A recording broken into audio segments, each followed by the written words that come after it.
അപ്പോൾ ഞങ്ങൾ island hoping ഒക്കെ കഴിഞ്ഞിപ്പോൾ തിരിച്ച് വന്നിട്ടുണ്ട്. അപ്പോൾ ആകെ വന്നപ്പോൾ ഫുള്ള് വെള്ളവും കാര്യങ്ങളൊക്കെ ആയിട്ട് വൃത്തികേടായി. അപ്പോൾ അതൊക്കെ കൊടുക്കുന്ന ഡ്രസ്സൊക്കെ ഒന്ന് അയലിട്ട് ഉണക്കി വെച്ചിട്ടുണ്ട്. അപ്പോൾ നമ്മൾ ഇവിടുന്ന് പോവുകയാണ്. ഇനി നേരെ സ്കൈ ബ്രിഡ്ജിലേക്കാണ്. ഏകദേശം ഇവിടുന്ന് ഒരു 30 മിനിറ്റ് യാത്ര കാണിക്കുന്നുണ്ട്, 26 കിലോമീറ്റർ യാത്ര കാണിക്കുന്നുണ്ട്. അപ്പോൾ ഇനി ഭക്ഷണം കഴിച്ച് ഫ്രഷ് ആയിട്ട് നേരെ സ്കൈ ബ്രിഡ്ജിലേക്ക്.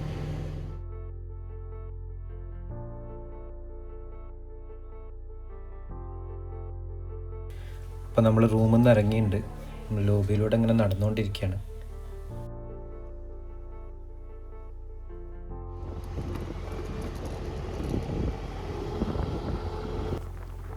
നേരത്തെ പറഞ്ഞ പോലെ നമുക്ക് ഏകദേശം ഒരു 25-26 കിലോമീറ്റർ ഉണ്ട് ഇനി ബൈക്കിൽ യാത്ര. ഓരോ സ്ഥലങ്ങൾ കഴിയുമ്പോഴും നല്ല രസമുള്ള ഏരിയകളാണ് പിന്നെയും വരുന്നത്.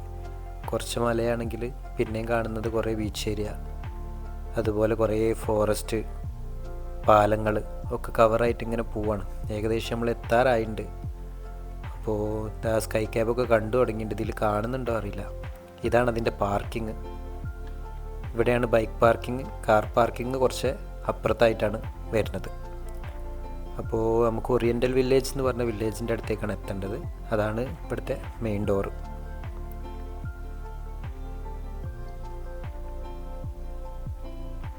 ഇങ്ങനെ ഞാനും റിഫയും ഇങ്ങനെ മുകളിലേക്കൊക്കെ നോക്കി. ഏകദേശം ഇവിടുന്ന് സ്കൈ ക്യാബ് കാണുന്നുണ്ട്. നിങ്ങൾക്ക് എത്രത്തോളം ക്ലിയറിൽ കാണുന്നുണ്ടെന്ന് അറിയില്ല, പക്ഷെ കാണുന്നുണ്ട്. അപ്പോൾ ഇനി അവിടേക്ക് പോകണം.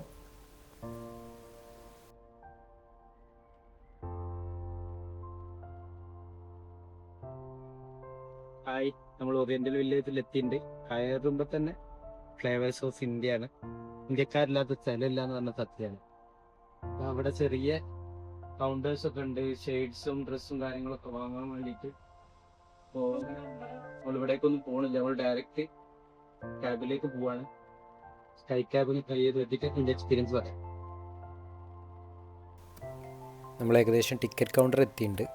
ടിക്കറ്റ് കൗണ്ടറിൻ്റെ മുന്നേ തന്നെ അതിൻ്റെ ഓപ്പറേഷൻ ടൈമും അതേപോലെ ടിക്കറ്റിൻ്റെ ഫെയറും കാര്യങ്ങളൊക്കെ കാണിക്കുന്നുണ്ട്.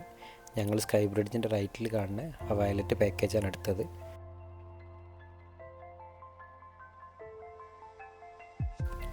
നമുക്ക് മെയിനായിട്ട് വേണ്ടത് സ്കൈ ബ്രിഡ്ജ് കിട്ടുന്ന പാക്കേജിനും പിന്നെ ഈ പാക്കേജ് കഴിഞ്ഞാൽ പിന്നെ വരുന്ന പാക്കേജൊക്കെ ഫുള്ളായിട്ട് കവർ ചെയ്യുന്ന രീതിയിലാണ്. നമ്മൾ ബഡ്ജറ്റ് ഫ്രണ്ട്ലി ഒരു യാത്ര ആയതുകൊണ്ട് അതൊന്നും എടുത്തിട്ടില്ല. നമുക്ക് മെയിനായിട്ടുള്ളത് sky dome, sky rex, 3D art museum, അതേപോലെ സ്കൈ ബ്രിഡ്ജൊക്കെയാണ് വരുന്നത്. ഇതാണ് നമ്മളെ സ്കൈ ഡോം എന്ന് പറഞ്ഞ സംഭവം. ഇത് കുട്ടികൾക്കുള്ളതാണ്. ആക്ച്വലി നമുക്ക് പോയാൽ ബോറടിക്കും. പിന്നെ ടിക്കറ്റിലുള്ളത് കാരണം ഉള്ളിൽ എന്താണെന്ന് അറിയാത്തതുകൊണ്ട് കയറിപ്പോയതാണ്. ഇനി നമുക്കുള്ളത് സ്കൈറെക്സും 3D ആർട്ട് മ്യൂസിയമാണ്. നടന്നു പോകുമ്പോഴാണ് കണ്ടത് സ്കൈറെക്സ് ക്ലോസ്ഡാണ്. അപ്പോൾ നമ്മൾ നേരെ 3D ആർട്ട് മ്യൂസിയത്തിലേക്ക് പോയി. കയറി ചെന്നപ്പോൾ വലിയ ഇൻട്രസ്റ്റിംഗ് അല്ലായിരുന്നു. ഉള്ളിലേക്ക് കയറുന്നതിനനുസരിച്ചിട്ട് ഇത് ഇൻട്രസ്റ്റിംഗ് ആയിക്കൊണ്ടേ ഇരിക്കുകയാണ്. ഏകദേശം ഒരു 3-4 ഫ്ലോറോളം 3D ആർട്സ് ആണ്. അതിൽ ഓരോ പോയിൻറ്റ്സും കാര്യങ്ങളൊക്കെ അതിൽ മാർക്ക് ചെയ്തിട്ടുണ്ട്. ആ പോയിന്റിൽ നമ്മൾ പോയി നിൽക്കുകയാണെങ്കിൽ നമുക്ക് കറക്റ്റ് ആ 3Dൻ്റെ ഫിനിഷ് ചെയ്തിട്ടുള്ള രീതിയിൽ കിട്ടും. ഇതൊക്കെ ഓരോ ഫണ്ണി ആയിട്ടുള്ള മൊമെൻറ്റ്സ് ക്യാപ്ചർ ചെയ്തതാണ്. അങ്ങനെ അവിടെയൊക്കെ കുറച്ച് നേരം സ്പെൻഡ് ചെയ്തു. കുറച്ച് ഫോട്ടോസും കാര്യങ്ങളൊക്കെ എടുത്തു. അതിനുള്ളിലൂടെയൊക്കെ നടന്നു. ഓരോ ഫ്ലോർ കഴിയുമ്പോഴും കൂടുതൽ ഇൻട്രസ്റ്റിംഗ് ആയിട്ട് കൊണ്ടേയിരിക്കുകയാണ് 3D ആർട്ട് മ്യൂസിയം. ഞാൻ കണ്ടതിൽ വെച്ചിട്ട് എനിക്ക് ഒരു ബെസ്റ്റ് 3D ആർട്ട് മ്യൂസിയം ആയിട്ട് തോന്നി. അത്രത്തോളം 3D ആർട്ടുകൾ അവിടെ ഉണ്ട്. അപ്പോൾ അതൊക്കെ ഒന്ന് എക്സ്പ്ലോർ ചെയ്ത് അതിനുള്ളിൽ ചുറ്റും നടന്നു വന്നു. പിന്നെ നമ്മൾ നേരെ ഇറങ്ങിയത് UV ലൈറ്റ്സിനെ കൊണ്ട് കവർ ചെയ്ത ഒരു ചെറിയ നൈറ്റ് ഫോറസ്റ്റ് പോലത്തെ ഫീല് തരുന്ന ഒരു റൂമിലേക്കാണ്. അവിടെ ഫുള്ള് UV ലൈറ്റ്സൊക്കെ ഇട്ട് ഫുള്ള് ഫ്ലൂറസൻ കളേഴ്സിനും കൊണ്ട് പെയിൻറ്റ് ചെയ്ത നല്ല ഒരു നൈറ്റ് ഫോറസ്റ്റ് തന്നെ. അതേ എക്സ്പീരിയൻസ് തരുന്ന ഒരു മൂഡ്. അങ്ങനെ ആർട്ട് മ്യൂസിയം ഒക്കെ കണ്ടു കഴിഞ്ഞു. നല്ല രസമുള്ളൊരു എക്സ്പീരിയൻസ് ആയിരുന്നു. അത് കഴിഞ്ഞ് ഞങ്ങൾ നേരെ പോകുന്നത് സ്കൈ ക്യാബ് കയറാൻ വേണ്ടിയിട്ടാണ്. അങ്ങനെ അവിടെ ബേസ് സ്റ്റേഷനും ഇവിടെ സീ ലെവലും കാര്യങ്ങളൊക്കെ എഴുതിയിട്ടുള്ളൊരു ബോർഡ് കണ്ടു. നേരെ ക്യാബ് കയറി. സ്കൈ ക്യാബ് കയറി കഴിഞ്ഞതിന് ശേഷം മുകളിലേക്ക് പോകുന്നതിനനുസരിച്ച് നമുക്ക് ഒരാകാംക്ഷയും എന്താണ് മുകളിലുള്ളതെന്നൊന്നും അറിയില്ല. റൈറ്റ് സൈഡിലേക്കായിട്ട് ഫുള്ള് കാടാണെങ്കിൽ ലെഫ്റ്റ് സൈഡായിട്ട് നമ്മൾ കാണുന്നത് മുഴുവൻ കടലാണ്. ഈ കേബിൾ കാറിൻ്റെ ലെങ്ത്ത് ഏകദേശം 2.2 കിലോമീറ്ററാണ്. ഒരു ഭാഗത്തേക്കുള്ള റൈഡ് മാത്രം ഏകദേശം 15 മിനിറ്റോളം നമുക്ക് വരുന്നുണ്ട്. ഹൈറ്റ് കൂടുന്തോറും കാഴ്ചകളുടെ ഭംഗിയും കൂടിക്കൊണ്ടേയിരുന്നു.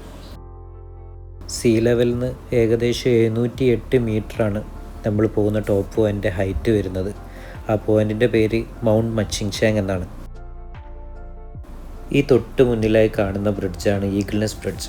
അതിലൊരു ഈഗിളിൻ്റെ എഗ്ഗും അതേപോലെ നെസ്റ്റൊക്കെ സെറ്റപ്പ് ചെയ്തിട്ടുണ്ട്. പിന്നെ അതൊരു ഗ്ലാസ് ബ്രിഡ്ജാണ്, താഴേക്ക് മുഴുവനായി കാണുന്ന രീതിയിലാണ് അത് ചെയ്തിട്ടുള്ളത്. ഇവിടെ നിന്ന് കുറച്ച് നേരം കാഴ്ചകളൊക്കെ കണ്ടു. ഇനി നമുക്കിതിൻ്റെ മുകളിലേക്ക് കയറിപ്പോയാലാണ് നമുക്ക് സ്കൈ ബ്രിഡ്ജ് വരുന്നത്. അപ്പോൾ ഈ ഏരിയകളൊക്കെ ഒന്ന് ഷൂട്ട് ചെയ്ത് കുറച്ച് നേരം ഇവിടുത്തെ കാറ്റൊക്കെ കൊണ്ട് സ്കൈ ക്യാബ് വരുന്നതും പോകുന്നതൊക്കെ കണ്ട് കുറച്ച് നേരം നിന്നു. ഇനി ഇവിടുന്ന് സ്കൈ ക്യാബിലേക്ക് കയറിയിട്ട് വേണം അടുത്ത പോയിന്റിലേക്ക് പോകാൻ. സ്കൈ ക്യാബുകൾ ഇങ്ങനെ വന്നുകൊണ്ടേയിരിക്കുകയാണ്. ഏതാണ് ഒഴിവ് അതിൽ നമുക്ക് കയറിയിട്ട് നേരിട്ട് പോകാൻ പറ്റും. ഇവിടെ തന്നെ എക്സ്പ്രസ് ലൈൻ ഉണ്ട്, അത് വേറെ ടിക്കറ്റാണ്. അങ്ങനെയാണെങ്കിൽ നിങ്ങൾ ക്യൂ ഒന്നും നിൽക്കണ്ട. ഭാഗ്യത്തിന് നമുക്ക് അത്ര വലിയ റഷൊന്നും ഇല്ലായിരുന്നു, അതുകൊണ്ട് പെട്ടെന്ന് തന്നെ കയറി പോരാൻ കഴിഞ്ഞു. ഈ റൈറ്റ് സൈഡിലായിട്ട് കാണുന്ന ബ്രിഡ്ജിലേക്കാണ് ഇനി നമുക്ക് പോകേണ്ടത്. അതാണ് സ്കൈ ബ്രിഡ്ജ് എന്ന് പറയുന്നത്. സ്കൈ ബ്രിഡ്ജിലേക്ക് പോകാൻ 2 വഴിയാണുള്ളത്. ഒന്നുകിൽ നമുക്ക് ക്യാബ് മുകളിലേക്ക് എത്തിയതിന് ശേഷം ഇലക്ട്രിക് ട്രാം അവൈലബിൾ ആണ്. അതല്ലെങ്കിൽ നമുക്ക് ഇവിടെ നിന്നൊരു ഫോറസ്റ്റ് വാക്ക് വരുന്നുണ്ട്. അത്യാവശ്യം നല്ല നടക്കാനുണ്ട്. നടക്കാൻ താല്പര്യമുള്ളവരാണെങ്കിൽ നല്ല രസകരമായിട്ടുള്ളൊരു വാക്കുകൂടിയാണിത്. ഇത് നടന്ന് കഴിഞ്ഞ് നേരെ കയറി ചെന്ന് ഈ സ്കൈ ബ്രിഡ്ജ് കാണുമ്പോൾ ഉള്ളൊരു ഫീല് അത് വേറെ തന്നെയാണ്. ഈ പാലം 125 മീറ്റർ നീളമുള്ളൊരു കേവ് ബ്രിഡ്ജാണ്. മലകളുടെ മുകളിൽ നിന്ന് മനോഹരമായ കാഴ്ചയാണ് ഈ പാലത്തിൽ നിന്ന് നമുക്ക് കിട്ടുന്നത്. ഇവിടെ നിന്ന് നിങ്ങൾ ഒരിക്കലും ഒരു ഫോട്ടോ എടുക്കാൻ മറക്കരുത്. ഒരു മെമ്മറബിൾ ആയിട്ടുള്ള എക്സ്പീരിയൻസ് തന്നെ ആയിരിക്കും അത്. ഈ പാലത്തിൻ്റെ മുകളിൽ നിന്ന് നോക്കുമ്പോൾ നമുക്ക് ഗ്രീൻ ഫോറസ്റ്റും കടലും ദ്വീപുകളും എല്ലാം കാണാം. അങ്ങനെ പാലത്തിലെ കാഴ്ചകളൊക്കെ കണ്ട് നമ്മൾ തിരിച്ചു നടന്നു. നമുക്ക് ഏകദേശം ഒരു 15 മിനിറ്റോളം വേണം ഈ സ്റ്റെപ്പുകൾ കയറി തീരാൻ. അത് കഴിഞ്ഞിട്ട് ഞങ്ങൾ തിരിച്ച് ഓറിയൻ്റൽ വില്ലേജിലേക്ക് തന്നെ ഇറങ്ങി വരുന്ന സമയത്ത് നമുക്ക് ഒരുപാട് എമു അതുപോലത്തെ മൃഗങ്ങളെയൊക്കെ കാണാം.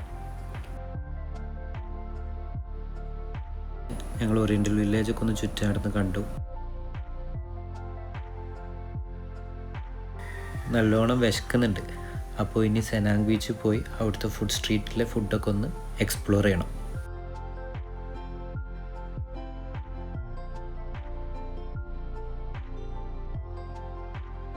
അങ്ങനെ ഫുഡ് സ്ട്രീറ്റിലെത്തി. നമ്മൾ മെയിനായിട്ട് നാസി ലെമക്ക് ഒന്ന് ട്രൈ ചെയ്യണം. ഇപ്പോൾ നിങ്ങൾ കണ്ടുകൊണ്ട് നിൽക്കുന്നതാണ് നാസി ലെമക്ക്. സംഭവം പാലിൽ ഉണ്ടാക്കുന്ന ഒരു ടൈപ്പ് ചോറും അതിലൊരു ചിക്കൻ കറിയുമാണുള്ളത്. അപ്പോൾ അതൊക്കെ ഒന്ന് ടേസ്റ്റ് ചെയ്തു. സംഭവം എനിക്കിഷ്ടപ്പെട്ടു, നല്ല രസമുണ്ടായിരുന്നു. പിന്നെ നാസി ഗോരങ്ക് വാങ്ങി. നാസി ഗോരങ്ക് എന്ന് പറഞ്ഞാൽ ഫ്രൈഡ് റൈസാണ്. അതും കഴിച്ചിട്ട് നേരെ ഞങ്ങൾ സെനാങ് ബീച്ചിലേക്ക് പോയി. അവിടെ ഫയർ ഷോ ഒക്കെ തുടങ്ങുന്നുണ്ടായിരുന്നു. അങ്ങനെ അവിടെ കുറച്ച് നേരം ഇരുന്ന് റിലാക്സ് ചെയ്തു. ഈ സീറ്റിംഗ് ഒക്കെ നമ്മൾ റെൻ്റ് ഔട്ട് ചെയ്യണം. ഒരു ചെയറിന് 20 റിങ്കറ്റ് എന്നുള്ള രീതിയിലാണ് അവർ കൊടുക്കുന്നത്. ഞങ്ങൾ ഓൾറെഡി ടയേർഡ് ആയതുകൊണ്ട് പിന്നെ അവിടെ ഒരുപാട് സമയം സ്പെൻഡ് ചെയ്തില്ല. ഞങ്ങൾ കുറച്ച് നേരം അവിടെ ഇരുന്നു. സൺസെറ്റൊക്കെ ആയതിനു ശേഷം നേരെ വീട്ടിലേക്ക് പോയി.